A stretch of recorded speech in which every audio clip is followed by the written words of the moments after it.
Today's episode is brought to you by Microsoft Dragon Copilot. Learn how Dragon Copilot can transform the way you work. Stick around after the episode or visit aka.ms/knock-knock-hi. That's aka.ms/knock-knock-hi.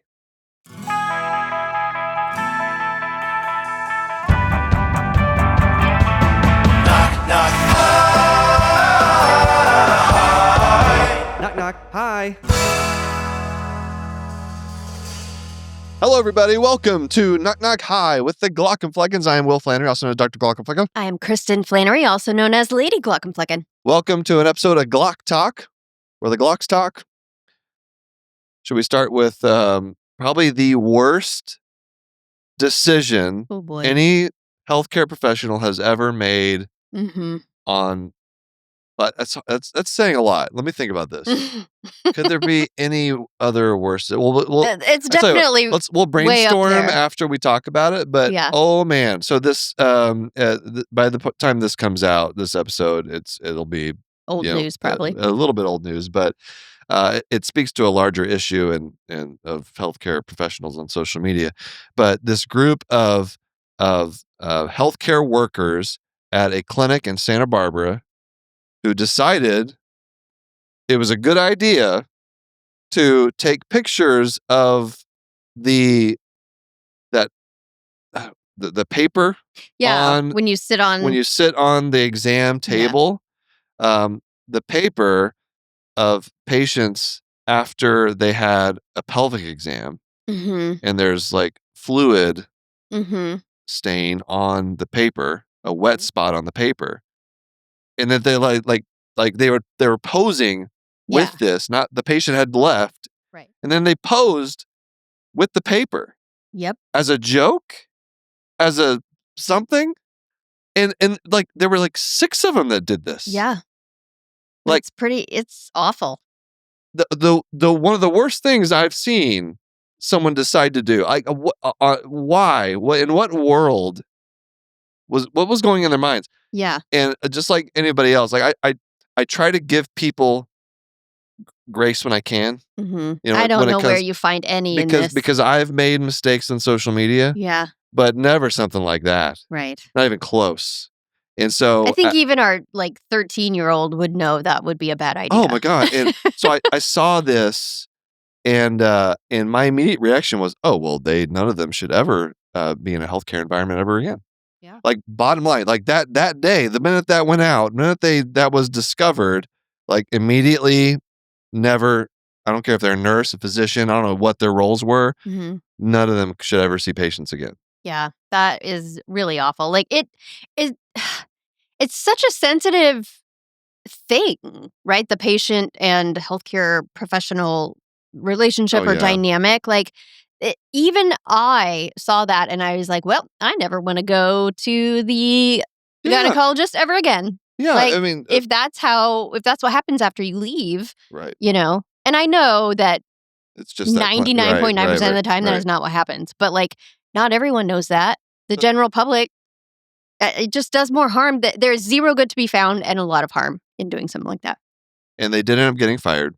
They did? All of them, yes. They were all fired from their job. And hopefully, if they were like licensed medical professionals in whatever way, whether it's like CNAs or nurses or physicians, then hopefully the board of whatever is in charge of their certification is aware of what they did. Yeah.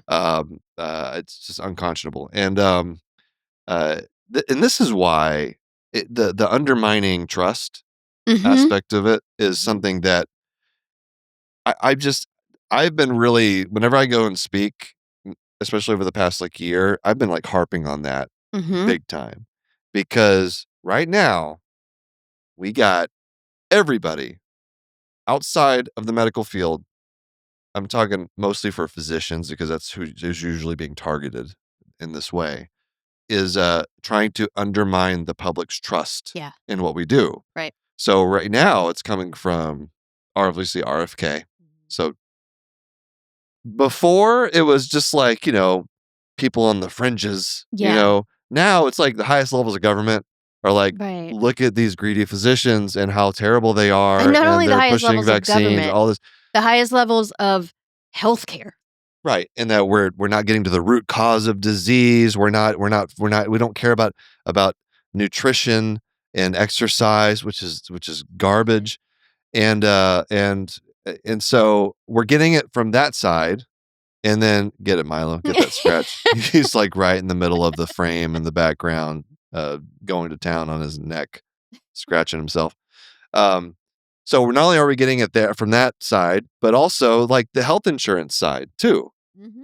They're like, oh, look, these all the reasons that healthcare is so expensive is because we have to protect you from the Mhm. greedy doctors. Right. Who And are just so profiting off of your sickness. all that together is like it's like actively trying to damage the reputation of physicians, and it's for the most part it's working, Yeah. unfortunately. And so I'm always telling people, like, because I do encourage people like to fight misinformation on social media, because we kind of have to, Yeah. even though it sucks to do that sometimes, but that's where people get their information. Right. What are we gonna do? Um, and so, but I'm like, I just like, please don't put anything on social media. Don't do anything. Don't say anything that is going to further undermine the public's trust in your healthcare providers, your professionals, Yeah. your doctors, your nurses. I think anything that happens in that exam room, whether the patient is still there, whether you have identifying information in it or not, anything that happens in that exam room is privileged, Yeah. confidential information. You should treat it that way at least. Like it doesn't Oh belong on yeah. social media. I mean, I'm hesitant to even. In the past, I've done some videos like in my clinic after Mhm. hours. Yeah. And even that, I'm like, "Oh, man, this is, I'm not sure if I should do that." I mean, it was fine, like no identifying information, and everything, but even that was like almost too close Yeah, for for me to feel comfort. comfortable. So I don't even do that anymore. And it's just so easy, right? And this is a question that I get asked a lot. Like, okay, like how do you talk about trust? Because I think like the word trust is the most important word in our field, in medicine, now and probably for the next decade, that we need to focus on is just Mhm. how do we gain trust? Right. And people are always asking, whenever I talk about this, well, what do we do? How do we? And it's I'm increasingly realizing that we all know how easy it is to lose trust, Yeah. right? One video. So easy to lose trust, so difficult to gain it. Yeah. That's something you tell your kids, Right. right? That's everybody. We all know that. Um, on social media, I am not sure it's possible to gain trust. Well, from I'm no, no. Maybe I'm just being pessimistic, but like you it's. mean I like think on you. the individual level Okay, here's what. or just globally, like social media en masse? Maybe both. And maybe that's a little bit too harsh. Here's what I'll say: the people that you feel when you're putting a video out there, a piece of content, trying to maybe you're trying to fight a bit of misinformation. You're trying to Mhm. like, let's just for example, trying to convince people that vaccines actually don't like kill you and do help Yep. you be healthy. Mhm. Um, so you think that when you're putting that type of content out there, that you're doing it and you're hopefully going to convince the naysayers. Mhm. I don't think those are the people you're trying to reach. Yeah. I think the people that are outspoken opponents of evidence-based research, it's almost like they're too far away. Yeah. They're almost lost at that point. Yeah. If they're vocal, if they're commenting, if they are getting angry at you, I don't know if those people can be reached on social media. On social media. I would push back a little. Okay. I mean, you have a point, and there is I think you can reach those people on social media and even move the needle some with them. You just have to really know what you're doing because there's like psychological research. If two people have their standpoints and, you argue your standpoint to each other, trying to convince each other of your own standpoint, all that does actually is push each individual's further towards the standpoint they started with. Mm-hmm. So arguing just straight up, yes, vaccines do work, only makes anti-vaxxers cling more to their faulty beliefs. But there are ways that do work better. And it usually involves relationship, time, getting to know the person and assuming good intent. So none of those things can happen on social media. Right. Well, they can happen in DMs and stuff.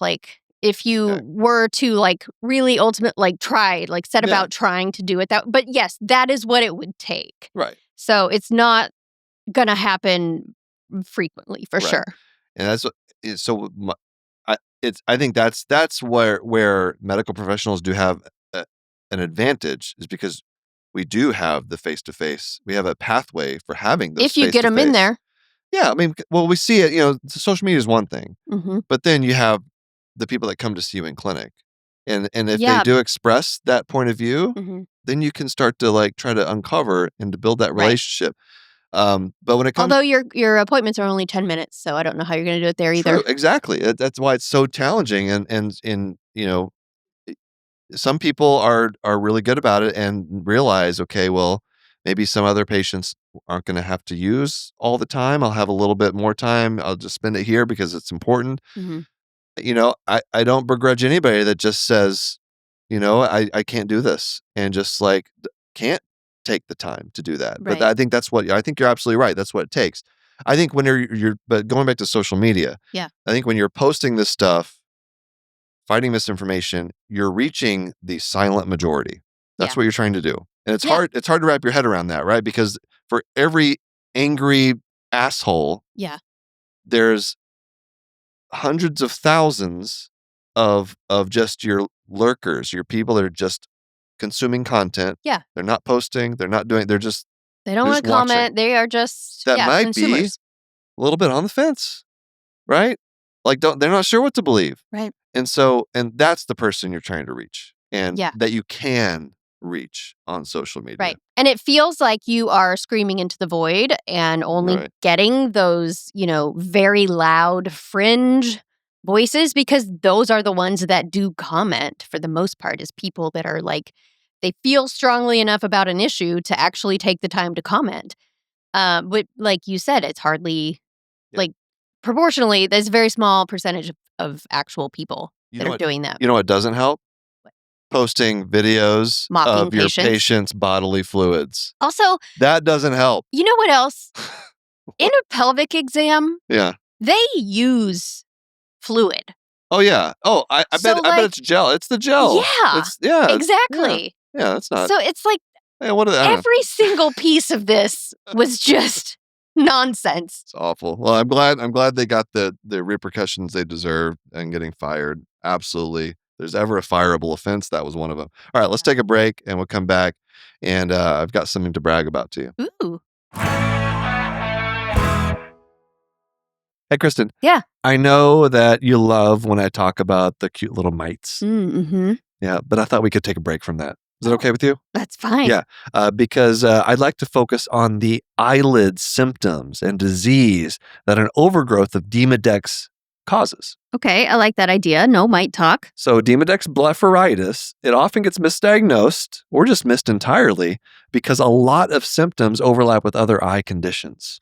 Okay, so what are the top symptoms that people should look out for? Usually itching along the eyelid margins, swelling, irritation, redness. That sounds like it could be allergies or lots of other things, too. It could be a lot of things, but exactly. And the key is if your doctor spots crusties on the margin of the eyelid. Mm-hmm. Technical term. Well, we call them collarettes, but crusties is a good term. That tells you it's Demodex blepharitis right there. Well, I really like that there's a clear sign to know for sure. And once you're diagnosed, there's a prescription eye drop treatment available for this disease. Ooh, that is good to know. To learn about the common symptoms of Demodex blepharitis and more, visit miteslovelids.com. Again, that's MITES LOVELIDS.com to learn more. This ad is brought to you by Tarsus Pharmaceuticals. All right, we're back, and I just got one more thing to say, going back to our previous segment, about the silent majority, like the people that just aren't saying anything, but they're trying to figure out what to believe, what to think, what the right thing is. I think an underrated. Here's what I wonder, and I'd love to see some research about this. What are the elements of a piece of content that is rated trustworthy versus untrustworthy? Which gets to like, how do you make a piece of content that does, change minds, or that does make you feel like, so are there certain phrases you can say or you shouldn't say? Is there a certain tone? Is there the production elements that will go into like someone being trustworthy versus like high production quality? Does that make you more trustworthy? Right. I'm sure there's probably people that are thinking about this and wanting to do research into like. Well, there's a lot of research in psychology, not about content specifically, but about what makes someone trustworthy. Yeah, I think we should apply Learn from them. Yes. Apply that to TikTok. Yeah. Right? Figure out what it is. And here's one of my hypotheses. I think that a lot of trust is put on the general consensus in the comments. How often do you see a video and then they say something provocative, immediately go to the comments? Right. You just get a general sense, like, are people, is that true? Are people agreeing? Are they like blasting this person? Are they what do agreeing? We think? Right. Because I think deep down, groupthink too. It's groupthink. Yeah. I think because we don't want to feel like we're by ourselves, like we're like the only person, because then we must be wrong, right? Or just like we feel like we don't have enough science literacy to know whether something is like true or false, and so we're checking out what everybody else thinks. Yeah. So if you see like a video from a chiropractor, and you look in the comments, and it's all people agreeing, it's like all their chiropractor buddies talking about, oh yeah, this is great. Well, then you could totally see how someone who has no idea what a chiropractor does is like, oh, this must be a good thing, right? So I that's probably part of it. But I'd love to. Yeah. I want to see some like. Maybe research. All the doctors p-values. Need to be commenting on each other's content all the time. Well, in general, I used chiropractor as an example, but like just earlier, I was scrolling and I came across like 2 chiropractor videos because the algorithm knows I've been like hating on chiropractors, and it was mostly like people like, this isn't real science. There's like that was the general consensus, and it made me feel happy. Made me feel good. Yeah. Anyway, all right. So let's. Here I promised you. Yeah, you said good news or something. I promised you something. Something to brag about. Something to brag about. All right. I got an email. Oh. I'm kind of a big deal. Oh my God. Ready? Personal invitation. Okay. : VIP ayahuasca retreat in Spain. 5,000 pound value. Complimentary. Hey. And potential for partnership. Hi, Dr. Flannery. We are, I'm not going to say the name of the company, blank, a premium ayahuasca retreat center in Spain. Since 2019, we have been hosting transformational programs designed for entrepreneurs, leaders, and investors. Oh. I get complimentary participation, ceremonies led by the most experienced shamans from Peru within one of the strongest programs in Europe, and 20% commission on every booking made through our recommendation. Yeah! Ayahuasca, baby! Woo! How do you feel about that? Would you be okay if I left the family for a week and went and I would be hallucinated in the desert? I would be very... can I watch? I'd like to watch, is what I would like to see.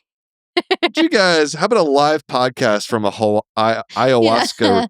How do you say it? I think ayahuasca. I must be ayahuasca retreat. I bet that's done. That's been done. Surely. How about Theo Von's done it or something? Yeah, maybe. Do you know what ayahuasca is? I thought we could just go over vaguely. it. Yeah. I didn't really know. Like, it's like some kind of plant, right? That's all I it's knew. like hallucinogenic, right? Yeah. So it's ayahuasca. It's prepared from a certain type of vine. It's a vine. Okay.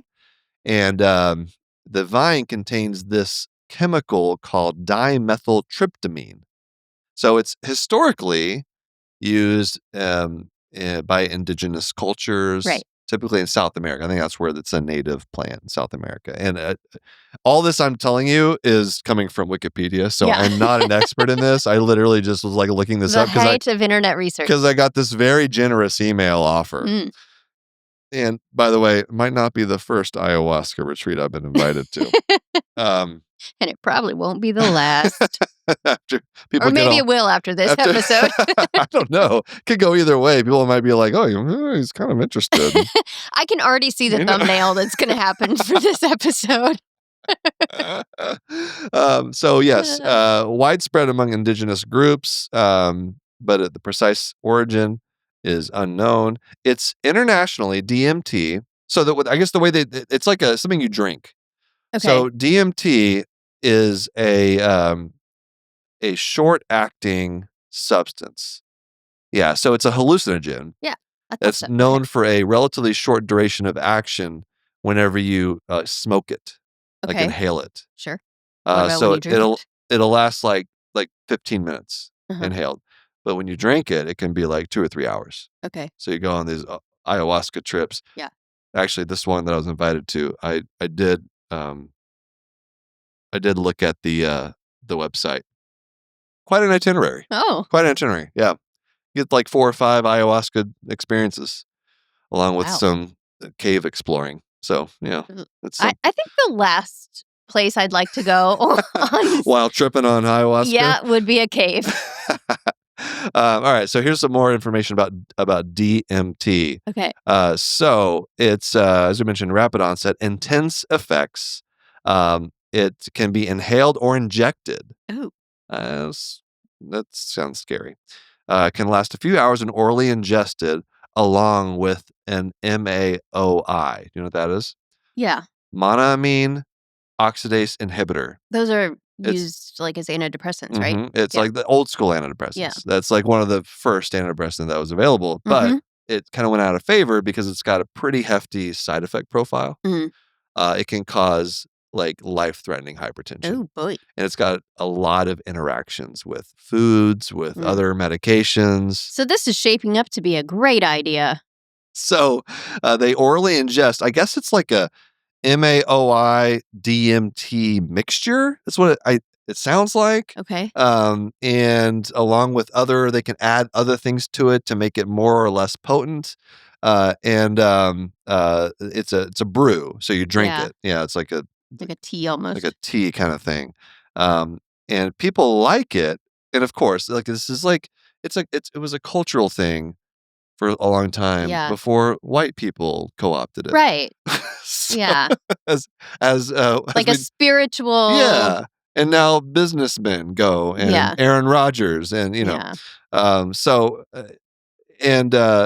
people describe it as, and I'm not trying to convince anybody to do this. I'm just informing you. I'm just kind of fascinated by these types of things. And induces intense, often indescribable, subjective experiences involving vivid visual hallucinations, altered sensory perception, ego dissolution. Interesting. But some surgeons could use that. And encounters with seemingly autonomous entities. Now, hearing that, does that sound fun to you? That sounds terrifying to you. Right. The part that's terrifying is that you can't control what experience you get. I think that could be. Like, what if you get spiders? Right. Like, I don't want that. What this profile tells me is this drug somehow really messes up your prefrontal cortex. Like, that's just off. Oh, yeah, for sure. It's and so you're running on your lizard brain, essentially, if you want to. That's a problematic thing in itself. And your lizard brain is a mess. Yeah. But what I do, and here's why I think some people do, maybe not just this drug, but, other psychedelic drugs, is like, you can have experiences that feel just very kind of spiritual and like give you a lot of perspective on life, Yeah. kind of show you how small everything is in the grand scheme of things and True. make you feel connected to, other living things on the planet or whatever. And that could be lovely, but you don't get to choose Yeah, whether your you get brain gets to that or the choose. spiders. And my lizard brain thinks of spiders a lot, so I'll pass.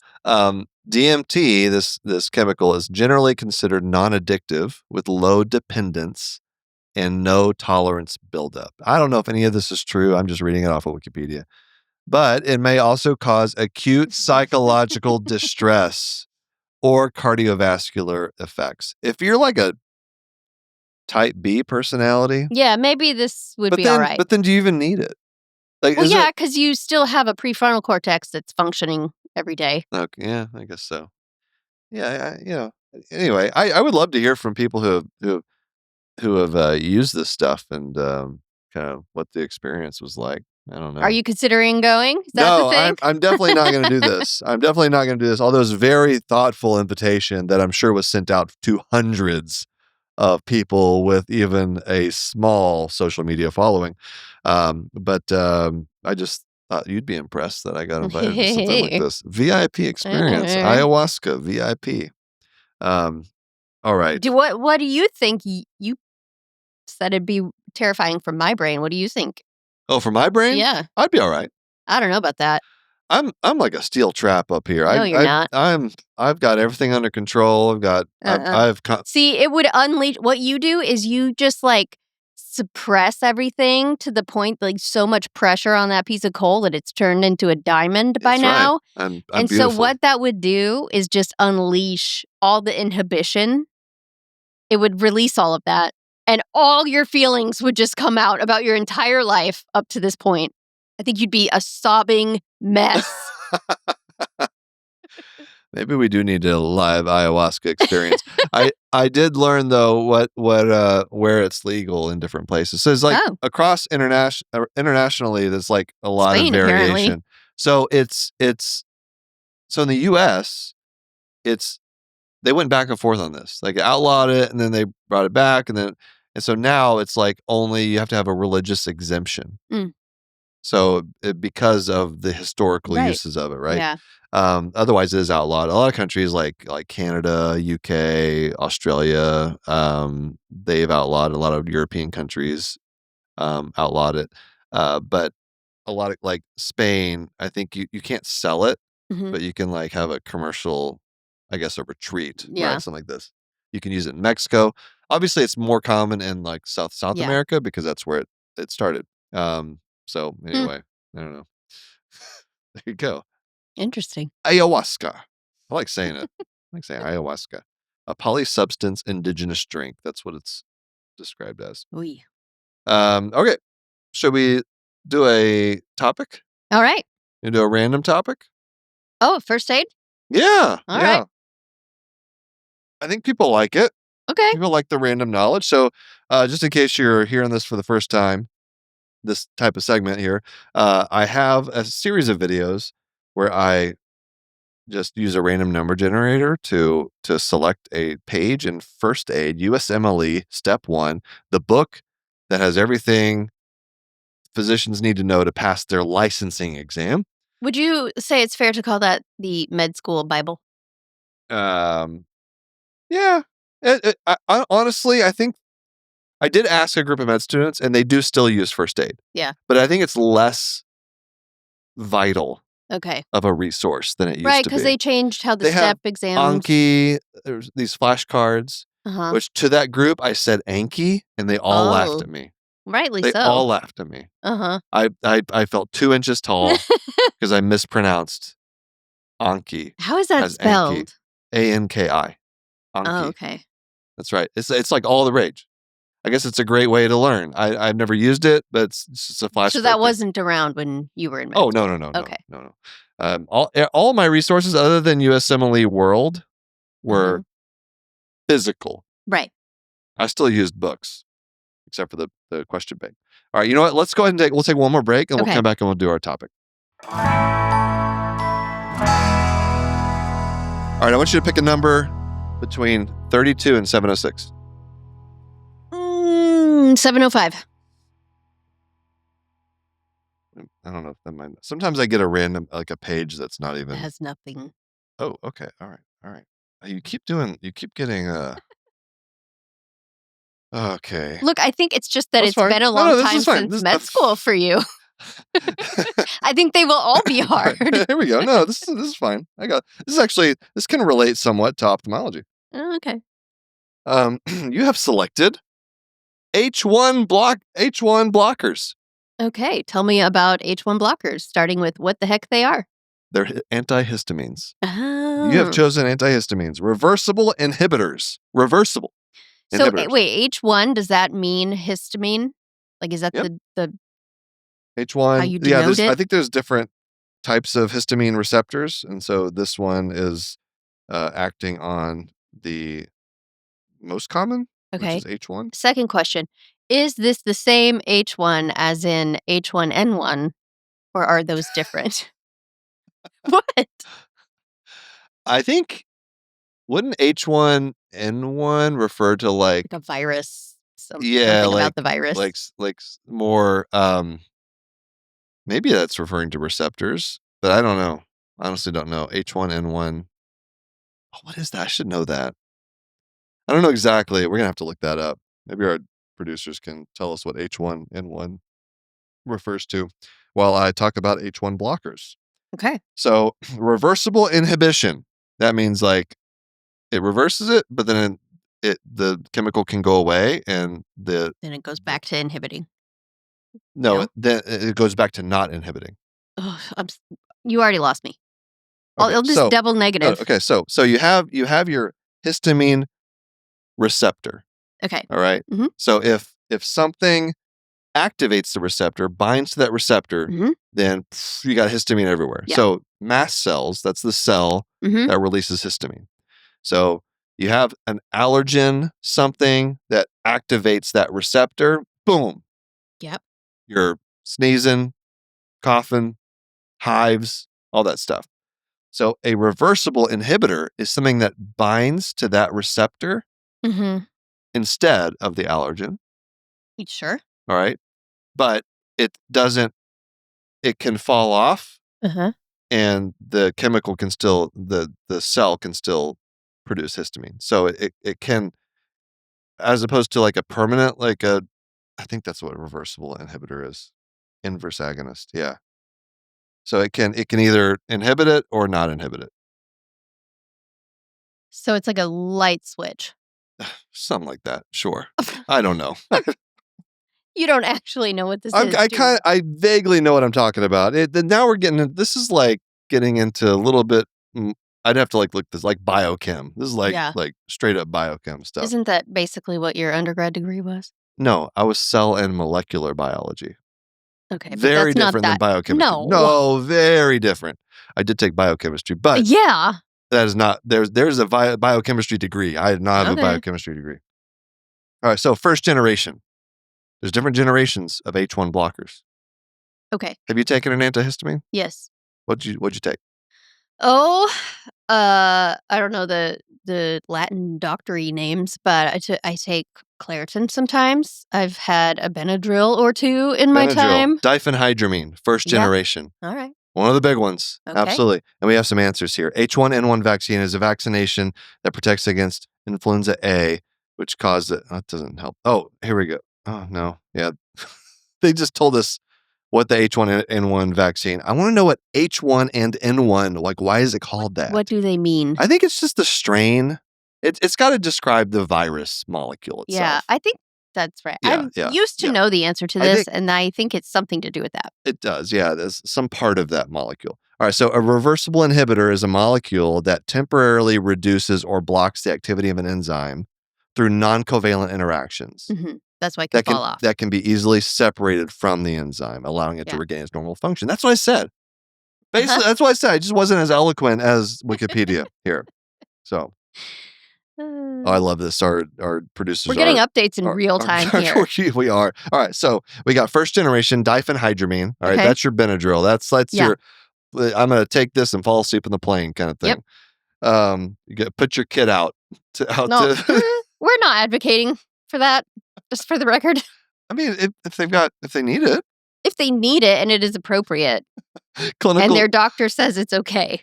Clinical uses: allergy, motion sickness, vomiting in pregnancy, sleep aid, making your kid fall asleep. Why did no one tell me Just kidding, that I don't could say have that. taken Benadryl to help with vomiting in pregnancy? I think because there's better options.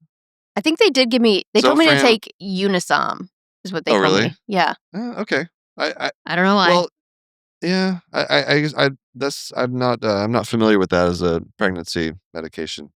But maybe it's because there's just so few things that you can take. Yeah, that's what I'm saying. Why did Yeah. no one tell me Yeah. Benadryl was one That's of them? true. Yeah.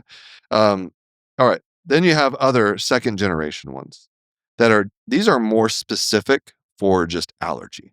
Like you wouldn't take these for like to help you fall asleep, like loratadine. These are like your Yeah. non-drowsy. This is like Claritin.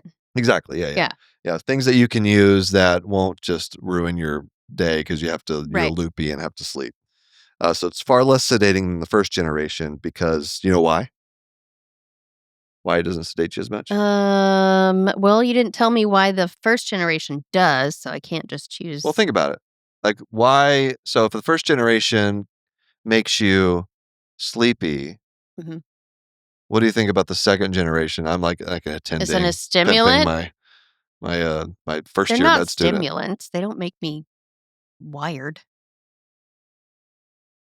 There's a barrier that they cross. Oh, the blood. I can never say this without it being a tongue twister. The blood-brain barrier. Yeah, the blood-brain barrier. Okay, but So- why does that make you sleepy? It affects the central nervous system. Okay, why does that make you sleepy? It just does. I was thinking, like, does it affect your natural melatonin production? Is it like, I don't know. What do you take me oh for? my goodness, a No, doctor? I'm not a neurologist. I don't know. I'd have to look that up. See, that's the question. If you asked me in the clinic, I'd be like, I don't know. Let me look it up. But it's not something you like have to know, Yeah. right? It's just like kind of curiosity thing. Anyway, so, but the H1, the first generation, the diphenhydramines, they cross the blood-brain barrier. They get in there. And do something that makes you sleepy. Do some stuff in there. Second generation, your loratadines, things like don't cross it. So it's not going to have a CNS altering effect, whatever that may be. Okay. All right. Oh, here we go. Yeah, So here's the answer we were looking influenza. for. Oh, that's right. I remember this now. In influenza viruses, H1 refers to a specific type of protein on the virus's surface. And say the word. Hemagglutinin. Okay. Hemagglutinin. So that's why it's H. That's the H. And then N refers to a specific type of protein called a neuraminidase. Okay. So hemagglutinin and neuraminidase. Okay. This is the kind of thing. It's like just picking little things off of my hippocampus and bringing it back up. I remember dusting these off things. the cobwebs. These proteins are like grappling hooks and scissors, respectively. Okay. Hemagglutinin helps the virus attach and enter the cells. Neuraminidase helps newly formed viruses escape from infected cells to spread. So it's kind of a cool way of thinking about it. It's like spy stuff. Yeah, right. Viruses are crazy. They really are. They look scary. Yeah. See the virus? They got the capsid and the coil. They look like a little alien or they got something little with their little arms. tripod situation. And they really do. It's like not like an artist representation. Like you see like electron microscope. They seriously look do like that. have like the little arms. Yeah. Like little spidery arms. Yeah, no, that kinda thank you. crawl all over you. Oh, go back up here. What's that? Histamines can cause sleepiness. Yeah. Because they cross the border, blocking histamine's natural role in regulating the sleep-wake cycle. Was that? So what is its natural role? Keeping you awake? You're like the kid that was like, well, why? Yes, I am. Well, why? But why? But because I like to know things. I like to learn. okay, but why? Yeah. You haven't satisfactorily gotten to the bottom of the issue. It's pretty close, though. But the answer to one question begs another question. Okay, all right. That's Fair all. enough. Fair enough. All right. Well, that's your topic. That's your histamine. You probably know more about histamine now than you did before. Oh. For people who are only listening, I just got the biggest eye roll. Oh my God. Oh God. All right. Well, thank you all for listening. That's your episode of Knock Knock Hi with Glauc Talk for the day. Right. I like doing these little Yeah, it's random fun. topics. I like to learn, clearly. Yeah, it's fun. But you gotta be on your game because now you know. After Well, 2 of these, I'm gonna be asking you some questions. Okay, but this is why it's great to have producers. Like the producers are like a real in life Jonathan. That's true. Maybe the producers are gonna have to be Well, on their they'll game, fill which in the they'll gaps. love. They'll like, because again, the first aid book, again, Mhm. that's we have to know all that information, but it's not like doesn't answer all the things that you might want an answer to. Mm-hmm. That's why sometimes doctors have to go and look stuff up. Exactly. And that's And okay. like I said, I don't mind it. I prefer they do if they don't know. Yeah, absolutely. All right. What else we got? That's it. Let us know if you have any topics, anything in healthcare, any medicine-related things that you want us to talk about. Email us, knockknockhi@human-content.com. You can hang out with us and our Human Content Podcast family on Instagram and TikTok at Human Content Pods. Thanks to all the listeners leaving feedback and reviews. If you subscribe and comment on your favorite podcasting app or on YouTube, I'll give you a shout out. By the way, at Glauc and Fleckens. That's where you'll find videos. You can see all the crazy things I wear sometimes and my expressions and the loving expressions that we give to each other throughout every single episode. You can see all that. So on YouTube, at LH029219 on Apple said, educational and lighthearted. I'm a family physician and truly enjoy hearing Dr. Glauc's perspective on issues that face our medical community. I appreciate the thoughtfulness and intentionality with which he addresses some of the most polarizing topics in the medical conversation. That's very nice. That is a true differentiator, I think. A lot of people just like jump on the trend and just like talk about whatever is happening, which is fine. But yeah, you always take a little more time and you think about it and you have like a more nuanced approach. Well, I've learned if you go too quick, then sometimes you end up with your foot in your mouth. Yeah, sometimes it takes time to really think through. Yes, imagine that someone would think through something. The knee-jerk reactions are not always the best way to handle like complex issues. Yeah. They go on to say, thank you for being a bright light. Maybe not the best analogy for an ophthalmologist, but I'm going with it. Hey, I use bright lights all the time. So thank you for that comment. Full video episodes are up every week on our YouTube channel at Glauc and Fleckens, plural. There's 2 of us. Also have a Patreon. Lots of cool perks, bonus free episodes, react to medical shows and movies, hang out with other people in the Knock Knock Hi community, interactive Q&A live stream events, much more. Early ad-free episode access. That's good. Patreon.com/Glauc and Flecken or go to glaucandflecken.com. Speaking of Patreon community perks, new member shout out Ryan N.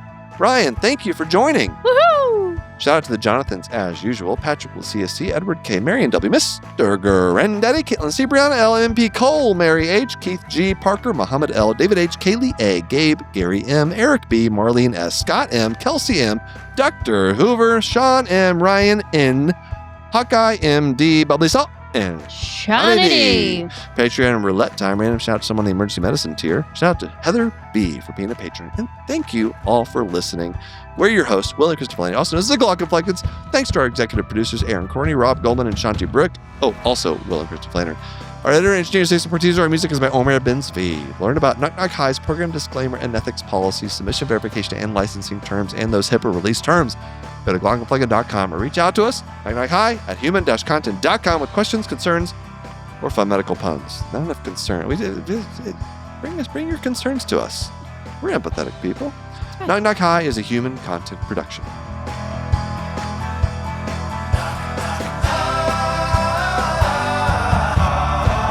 Knock, knock, goodbye.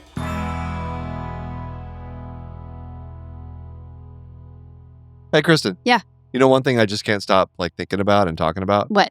Microsoft Dragon Copilot. Yeah, you really love it. I do. I love it. I love things that just make being a clinician easier. Mm-hmm. Who doesn't? To help you be able to focus on your patients Yeah. more. Streamline the workflow that you have to do, all the administrative tasks. Yeah, get back to the stuff you like to do. But you know what? It's not even all of that. That's great. All that stuff is good. Yeah. But it's also bringing information to the front of your mind.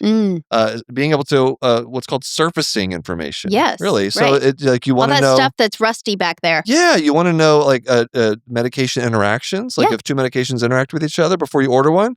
Well, Microsoft Dragon Copilot can help you find that information more quickly. You can look up ICD-10 codes. I don't know if you know what those are. I do. But it's really helpful to be able to know that. Those are really annoying to deal with. But they're important, right? You got to know them. And just all these just simple requests, looking at family history, all this stuff. It's just fantastic. It makes your life so much easier. To learn more about Microsoft Dragon Copilot, visit aka.ms/knock-knock-hi. That's aka.ms/knock-knock-hi. Thanks for watching the episode. You can find more on that playlist over there. If you prefer to listen or you just had your eyes dilated, you can binge full episodes wherever you get your podcasts, or join the party over on Patreon, where you get early access episodes, hang out with us, get lots of exclusive bonus content. Hope you subscribe, leave a comment below. Let us know what you think.